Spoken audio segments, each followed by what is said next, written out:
Hi guys, അപ്പോൾ നമ്മളിന്ന് നമ്മുടെ കയ്യിലൊരു ലിപ്പോ ബാറ്ററി വരുന്നുണ്ട്. വെനത്തിൻ്റെ 5500 45C 3 സെല്ല് വരുന്ന ബാറ്ററി.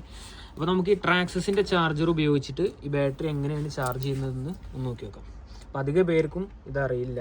അപ്പോൾ ഇവിടെ ഒരു ചെറിയൊരു സ്ലോട്ട് ഉണ്ട്, നമുക്ക് ബാലൻസ് വയർ കണക്ട് ചെയ്യേണ്ടത്. അപ്പോൾ ഇതാരും അധികം ശ്രദ്ധിക്കുകയില്ല.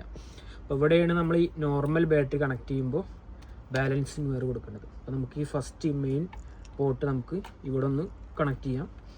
ശേഷം ഇത് 3 സെൽ ബാറ്ററി ആയതുകൊണ്ട് 2 സെല്ലും 3 സെല്ലും മാത്രമേ ഇതിൽ യൂസ് ചെയ്യാൻ പറ്റൂ. 2 പോർട്ടാണ് വരുന്നത്.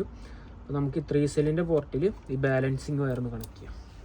എന്നിട്ട് നമ്മുടെ ചാർജ് റേറ്റ് സെലക്റ്റും അതേപോലെ തന്നെ സ്റ്റാർട്ട് ആൻഡ് സ്റ്റോപ്പ്, ഈ 2 ബട്ടൺ നമുക്ക് ഒരുമിച്ച് പ്രസ് ചെയ്യാം.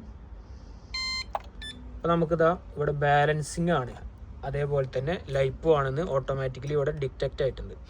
അപ്പോൾ ബാലൻസിങ് വയർ കൊടുത്തുകൊണ്ട് നമ്മൾ ബാലൻസ് ചാർജിലാണ് ബാറ്ററി ഇടുന്നത്. അതിന് പിന്നെ അതേപോലെ തന്നെ ലൈപ്പോ ബാറ്ററി ആണെന്ന് ഇതിൽ ഓട്ടോമാറ്റിക്കലി കാണിച്ചിട്ടുണ്ട്.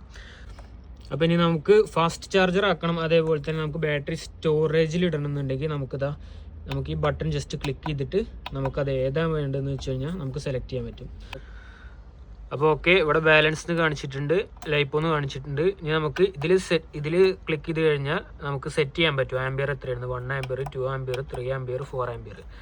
അപ്പോൾ ഇതിൽ മാക്സിമം 4 ആംബിയർ ഇടാൻ കഴിയും. അപ്പോൾ ഞാൻ ജസ്റ്റ് ഒരു 3 ആംബിയർ കൊടുത്തിട്ട് ഇത് നമ്മുടെ സ്റ്റാർട്ട് ബട്ടൺ ജസ്റ്റ് ഹോൾഡ് ചെയ്ത് പിടിക്കുകയാണ്. അപ്പോൾ ഓക്കെ, ഇതവിടെ ബീപ്പ് ലൈറ്റ് അടിച്ചു, ഇവിടെ ഗ്രീൻ കളറിൽ ഇൻഡിക്കേഷൻ കാണിക്കുന്നുണ്ട്, നമ്മുടെ ബാറ്ററി ചാർജ് ആവുന്നുണ്ട്. ഓക്കെ, അപ്പോൾ ഓക്കെ, താങ്ക് യു.